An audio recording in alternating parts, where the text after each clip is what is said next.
Assalamualaikum warahmatullahi wabarakatuh. Ketemu lagi dengan channel MG MP IPA LP Ma'arif Kabupaten Demak. Kali ini dengan saya Pak Ayes. Kali ini kita akan membahas persilangan di hibrid.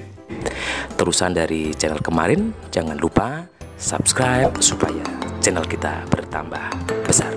Simak video berikut ini.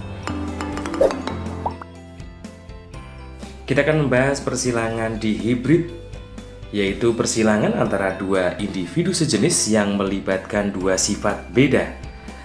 Kemarin sudah dibahas monohibrid, persilangan dengan satu sifat beda. Kalau di hibrid diambil kata di, artinya dua sifat beda. Maksudnya bagaimana? Contoh, kita menyilangkan buah mangga besar rasa manis dengan buah mangga kecil rasa masam. Berarti ada dua sifat beda, rasa dan ukuran. Itu yang dimaksud dengan dua sifat beda. Untuk lebih memperjelas, kita lihat contoh soal. Mendel menyilangkan kacang ercis berbiji bulat berwarna kuning.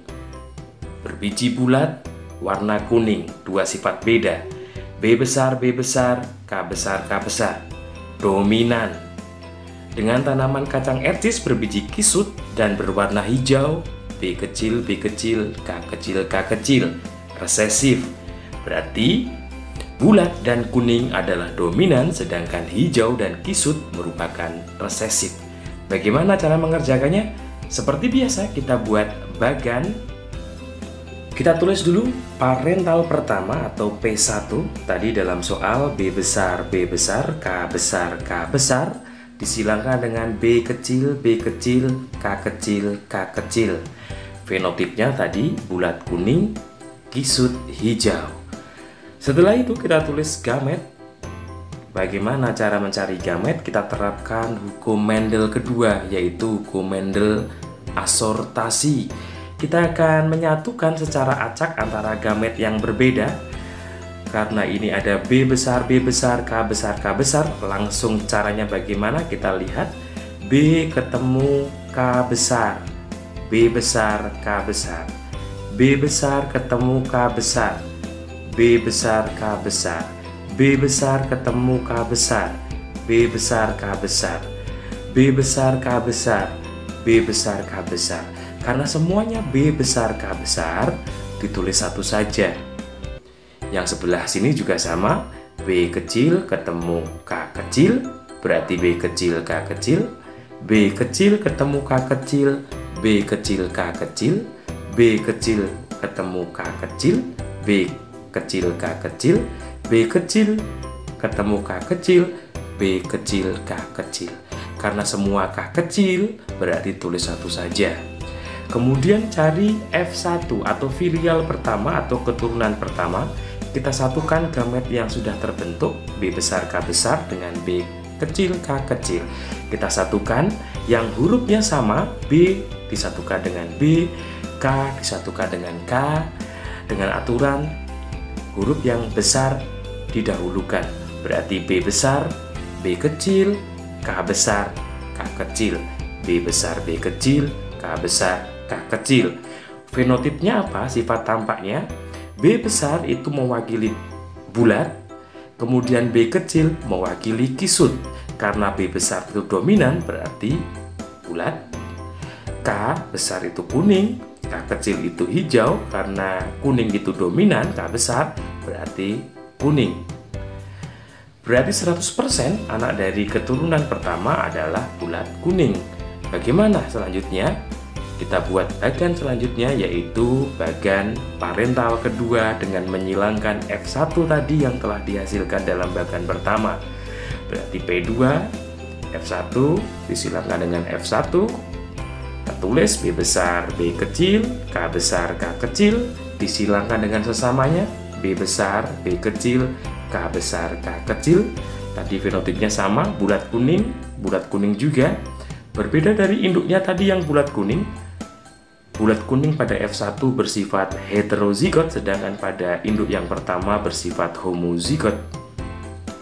Kemudian kita tentukan gametnya. Seperti biasa, kita terapkan hukum Mendel 2 atau hukum asortasi dengan menyatukan secara acak dari gamet-gamet yang tersedia, dari fenotip yang tersedia. B besar ketemu K besar, berarti B besar K besar.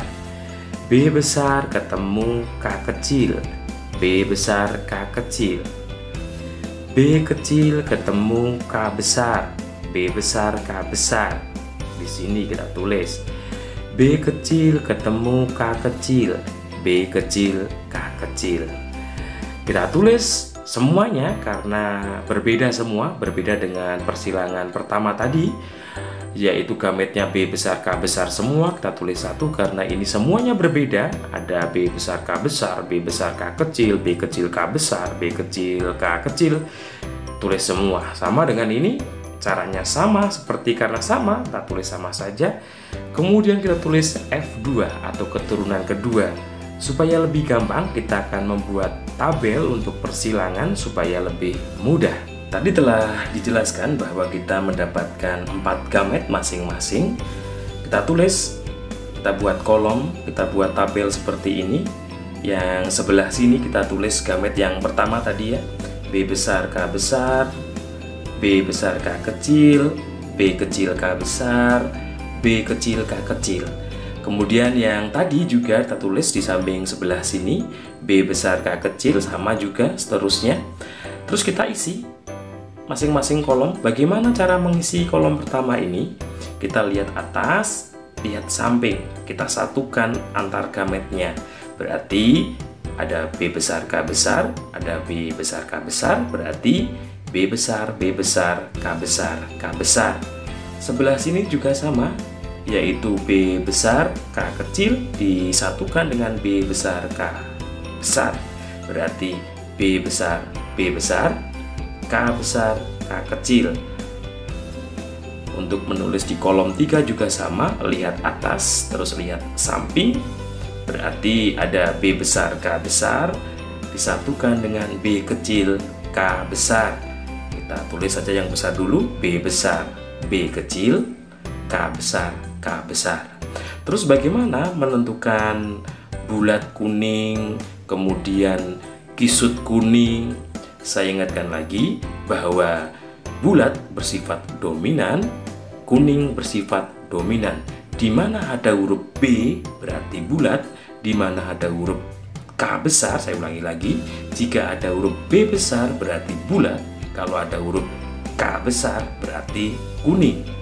Kita lihat B besar, ada B besar berarti bulat, ada K besar berarti kuning. Contoh lagi di sini, B kecil, K besar, K besar, B kecil, K besar, K besar. Karena semuanya B kecil, tidak ada B besarnya, berarti kisut. K besar, jelas kuning.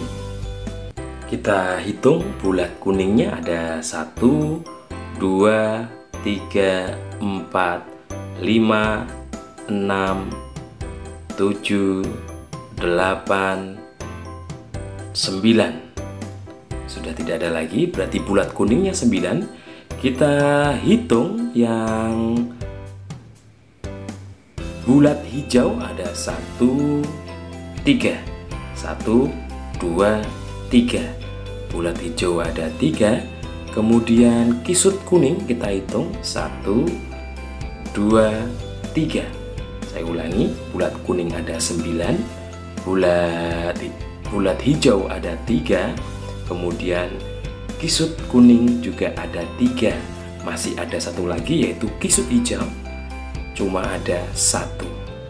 Bisa kita lihat tadi kesimpulan dari tabel yang pertama tadi bahwa bulat kuning itu pada kolom 1, 2, 5 dan seterusnya ada 9. Kemudian bulat hijau ada 3, kolom 6, 8 dan 14. Kemudian kisut kuning pada kolom 11, 12 dan 15 ada 3 juga. Sedangkan kisut hijau cuma ada 1, yaitu di kolom 16. 9 banding 3 banding 3 banding 1 merupakan rasio atau perbandingan fenotip pada persilangan dihibrid. Tuntas sudah materi kita. Di deskripsi video ini ada link untuk mengerjakan soal, bisa dikerjakan anak-anak sebagai latihan. Dari saya, mohon maaf jika ada kesalahan. Wassalamualaikum warahmatullahi wabarakatuh.